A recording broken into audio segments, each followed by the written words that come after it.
On the back ends of the March of the Machine pre-release weekend, we have some huge Aftermath news.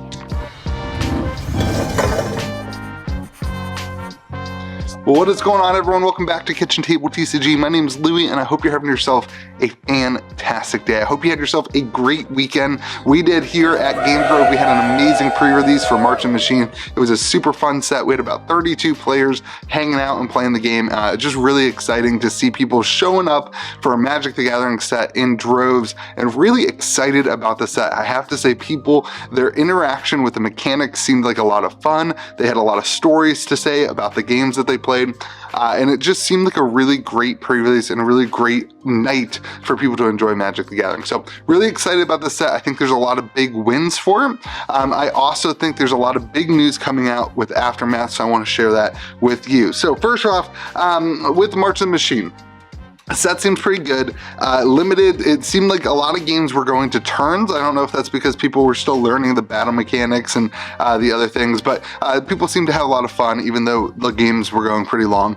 But people were really excited to open up packs. The serialized cards were a big hit for the collector boxes, but set boxes still performed super well here in store, and people were really excited to crack them open. I think we burned through at least like half of our inventory of stuff, which is really great. Serialized cards on the secondary market, they're floating around like $400 to $500 on average for the cards. Maybe a couple of the other ones a little bit less, and then obviously Ragavan way more. We'll pick that up later this week and kind of evaluate as more packs get open. But people were really excited to hunt these Praetors, the different Vorniclexes and Sheoldreds and all this stuff. The set has a ton of really great things to open. And that's one of the things, if you were watching my box openings, the live streams from this weekend, or I guess from late last week, it's a lot of fun to open. There's a lot of different things that you can hit. It's kind of a wild set in terms of opening, because the amount of different hits, the amount of different types of cards, the amount of different, cards that are in the set but aren't in the set is just absolutely wild. And those Praetors were really exciting for people to trade for and open. So lots of really good things going on for the set. I would venture to say that we are borderline dealing with an iconic Magic the Gathering set moving forward. When you have all these characters that are involved in the set, and these big hits and these big Praetors, and a really fun limited experience, it has kind of all the things. You got serialized cards and the multiverse legends. It's got all the things that add up to something that could be just an iconic Magic the Gathering set that in 5-10 years we look back on and remember this kind of point. I think of War of Spark as one of those. I think of Innistrad as one of those. And I think March of the Machine has the potential to do that for this kind of generation of Magic players. So now a couple of the negative things, you can, I guess it's not really negative, but maybe negative if you like to collect and invest or whatever, you can still order March of the Machine from distribution, collector boxes, draft boxes, set boxes. It does not appear that this was allocated at all or scaled back on supply at all. You can still order all those things. So I would, again, if you're purchasing stuff for investment, I would wait to see where the market goes. There is plenty of this product around and available. Now let's transition over to Aftermath, because that is the opposite of the case in this case for March of the Machine Aftermath. If you don't know what March of the Machine Aftermath is, it's almost like a secondary product that's coming out in about 3 to 4 weeks. I think it's May 11th, something like that, May 12th.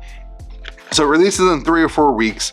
And we don't know much about what cards are involved in this. And this is a big, huge warning sign right off the gate that they could put trash in this. We have no clue what's actually in the set. So before you hear me say, hey, you should buy it, hey, you shouldn't buy it, just know that we don't know much about what's in the set. But what we do know is that I was heavily allocated on this set. And I've talked to 3 other game stores this week. They were all heavily allocated on this set. I got 25% of what I ordered for the bundles and the collector boxes. We still don't have the allocations for the epilogue booster boxes, which is a new product, but the collector boxes and the bundles, I was allocated 25% of what I ordered. So that means if I ordered 100 boxes, I'm getting 25 of them. Absolutely crazy. We have not seen an allocated Magic the Gathering product in quite some time. If you remember, like Dominaria Remastered, everybody thought, I don't know, I thought I had a box of that. Everybody thought we were going to get allocated on that. We ended up getting almost all the, I think all the draft boxes that everybody ordered, they got.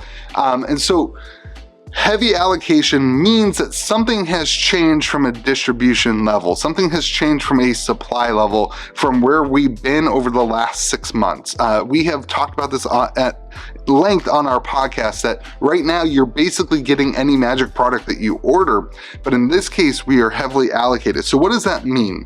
Well, first off, again, be careful because we don't know what's in the set.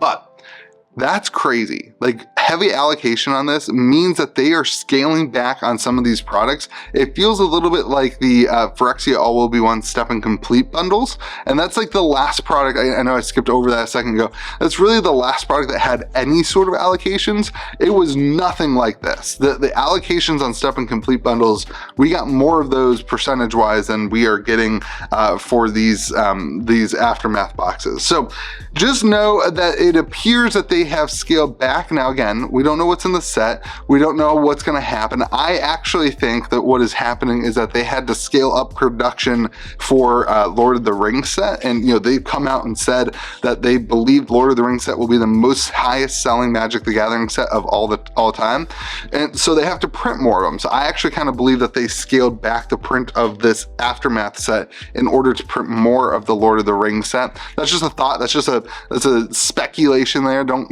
quote me on that unless I get it right, and then you can quote me on it. But yeah, so I don't know. It's just crazy to see these allocations. What this means for you is if you have a local game store that you frequent, you may want to go ahead and put in a pre-order for those boxes. You may want to go to your local game store owner and be like, hey, can I go ahead and pay you for my box, my collector box up front so that I can reserve my copy?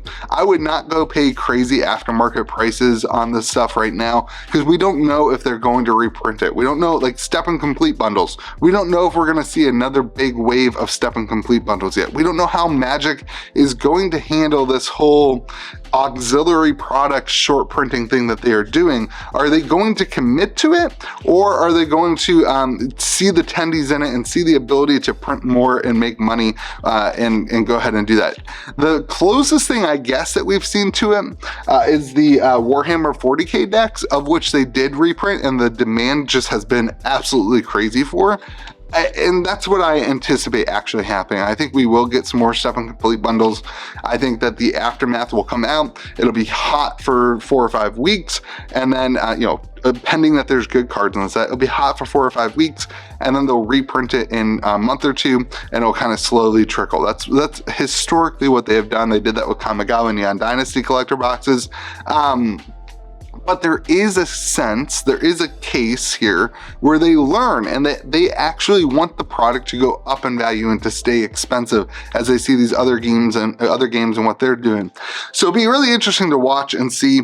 But at the end of the day, just know that the allocations for the March of the Machine Aftermath were really high, or really low. So if you are looking to get that product, you may want to pre-order it now.